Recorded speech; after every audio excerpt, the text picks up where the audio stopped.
guys, welcome to my channel or welcome back to my channel. So today's video is going to be a makeup do's and don'ts. So I'm going to do half my face with makeup do's and half my face with makeup don'ts.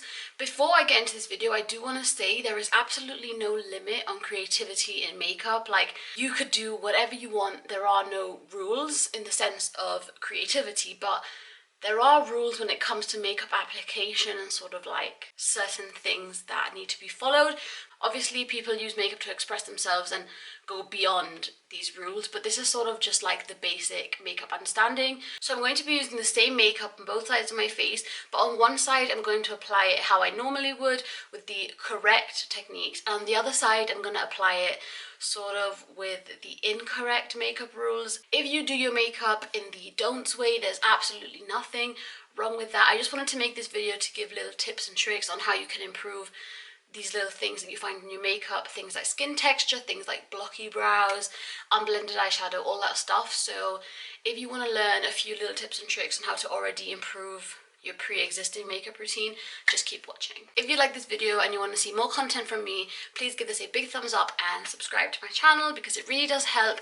Head over to my Instagram for more content from me. I post so many things on my story and I post a lot of makeup looks on my actual Insta. So yeah, I don't have my nails done and I feel like I have baby hands. Also, my ears are really red because I changed all my piercings and I accidentally tried to jam like 2 earrings in these ones. And so this side is going to be my makeup do's and this side is going to be my makeup don'ts. Okay, so for my makeup do side, I'm going to be prepping my skin and I'm going to be doing that by using the Neutrogena moisturizer. This is super lightweight, but it is very hydrating. And then on this side, I'm not going to moisturize, I'm not going to prime. So something that I see people say a lot is that priming and prepping your skin doesn't matter. And I really want to emphasize that not all primers are made to make your makeup last. Some are just for hydration, some are just to blur your pores. Prepping your skin and having that barrier between your skin and the foundation is super important. So like I said, on this side, I'm not going to do anything. My skin is like screaming, like I've got dry skin and I need to prime it. On my do's side, I'm grabbing a pore filling primer. Now this isn't a necessity. I've just got extremely large pores, and if that is something that concerns you, then definitely do pick up a pore filling primer. So this primer is really good. It's really affordable. It's from Superdrug and I absolutely love the smoothing effect that it has on my skin. I don't know why I've started with my skin. I never start with my skin. I always start with my brows. Doing like circular motions, stop that. Doing tapping, buffing motions is fine. I'm going to use my trusty NARS Sheer Glow because I know the foundation is tried and true and it's really good, and you guys have seen me use it, so I'm not using a shit product just to make it look shit.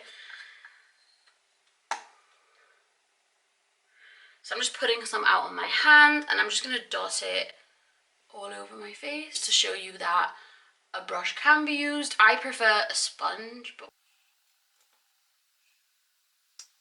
blending down your neck is something that a lot of people forget. So whenever I use a brush, I still like to go in with a sponge and just go over it to make sure there are no like harsh lines. This is something which if you use a brush you should be doing. And on the other side, I'm going to grab foundation straight from my hand, which as you can see already makes the brush absorb so much product, and I'm just going to start buffing that in.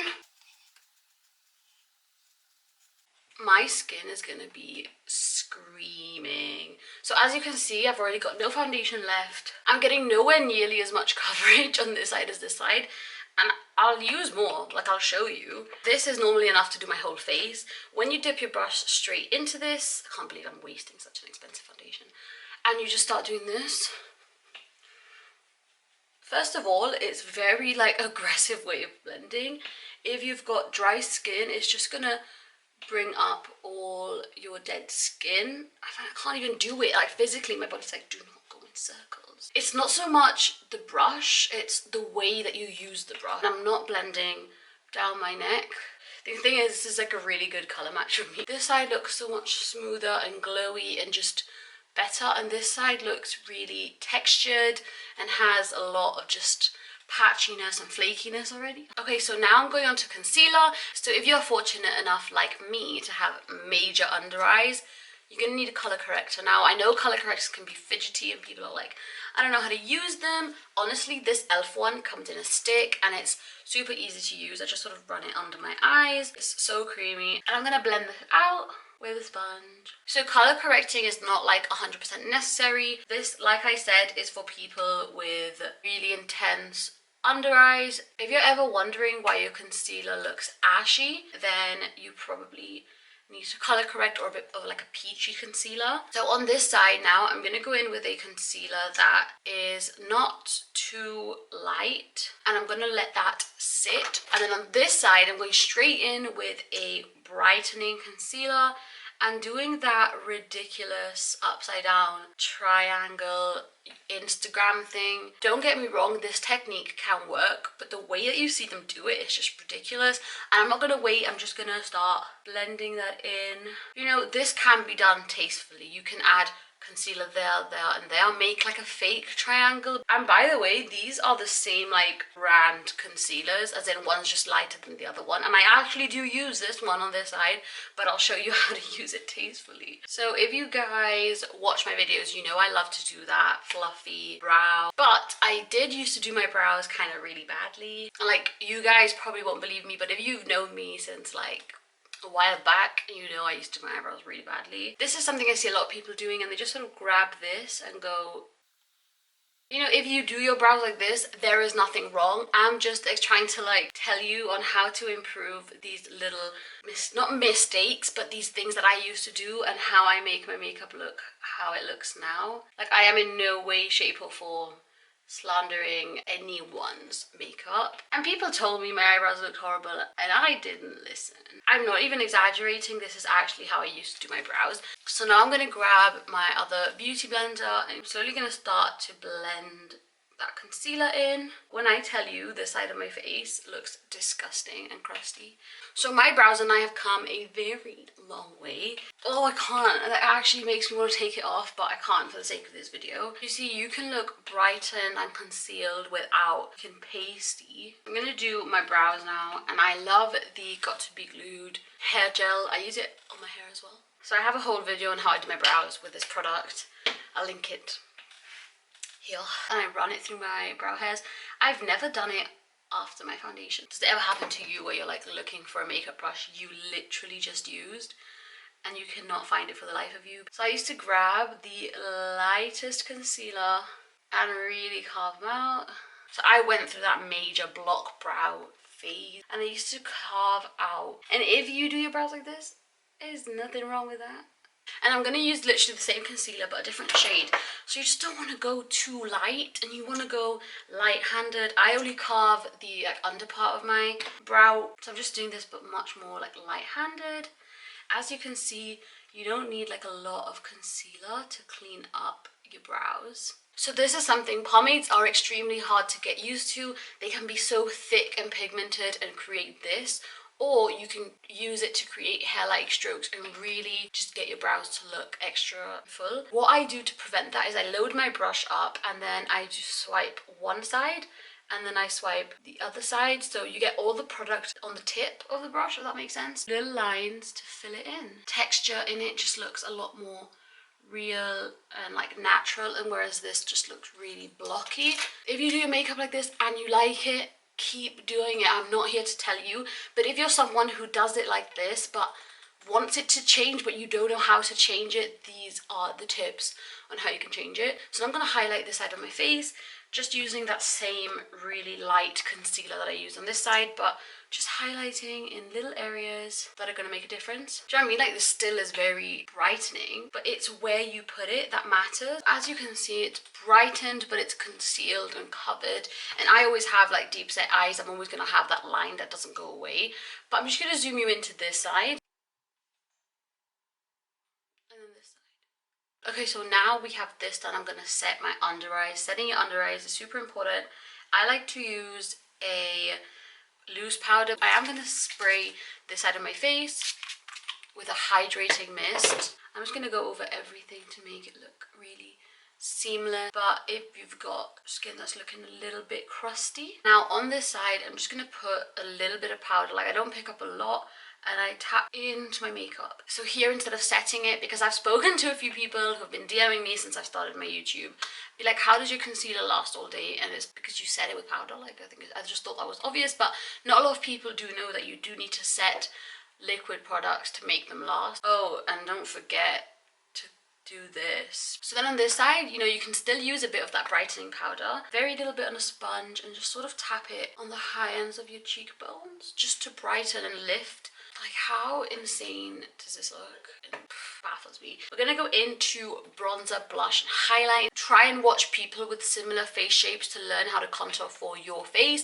I can make a video all about contouring for different face shapes if that is something you are interested in. This is the Makeup Revolution bronzer. It's gorgeous, such a nice shade, but even this can be used wrong. So for bronzer, I like to use a brush that's fluffy, but it's not like too big, and you always want to tap off. So I like to start just by dragging the product backwards.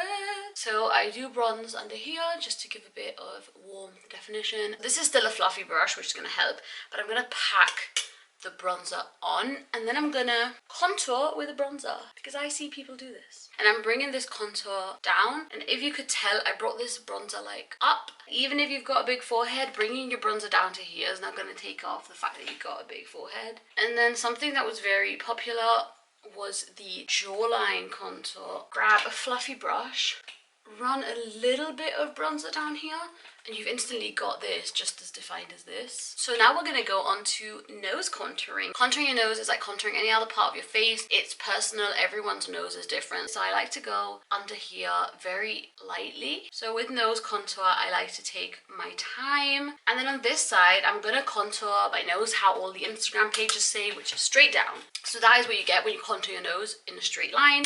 Cut off half your nose at the bottom. And they don't talk about blending it in here. Never. Go here a little bit. How crazy does that look? Like, I'm even going to try and blend it a bit. So now for my underlip, I always do a little bit under my lip, which gives you that plumpness. So people like to really...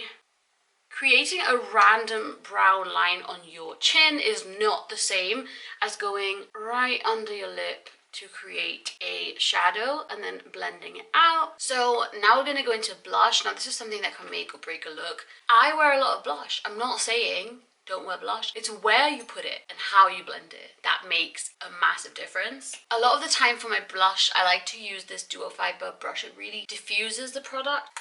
Tap the excess off, and then you just want to start sort of like where your bronzer is and go upwards. So if you put your blush higher like this, it will lift your face. Don't smile, put it here, because then when you drop your face, your blush is down here. I'm not tapping off the excess. I'm gonna smile and put it on the apples of my cheeks, which is what you get told everywhere. And I'm not blending it up because they tell you just to put it here. Can you see how putting it there drags the side of my face? Look how lifted the side of my face looks, and look how like droopy the side of my face looks. So for highlighter, I'm getting this gorgeous sleek highlighting palette. It is stunning. So this is the Real Techniques setting brush. This is so pigmented, like you need the smallest amount, so you can do circular motions or you can sort of like drag it upwards. When you look forward, you can't see it. That's what you want. You don't want this like white line. Now on this side, we're just gonna pick up the same color. We're not gonna tap it, and we're just gonna, I'm gonna zoom you in so you can see how much that has emphasized the texture in my face. Can you see all the texture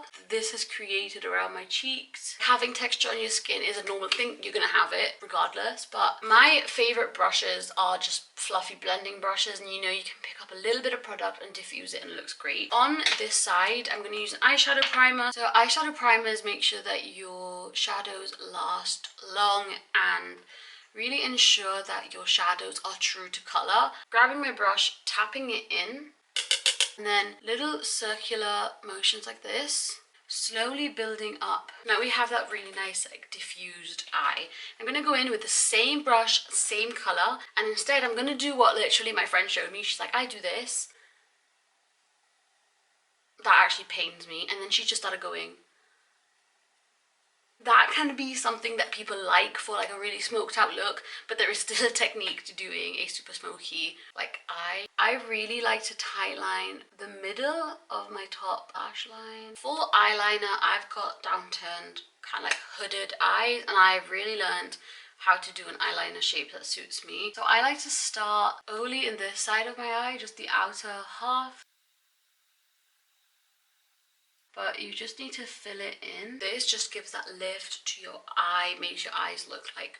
And I'm gonna do my liner how I used to do it, and it's just drawing a thick line to get that dull eye effect. So I'm not saying this is wrong. I'm saying if you've got hooded eyes, the last thing you want to be doing is adding like more heaviness to your eyelid. Like, that's just not what you want. I always curl my lashes and apply mascara before putting my falsies on. That way they just blend really nicely. So something that I think is super important is cutting your lashes, please.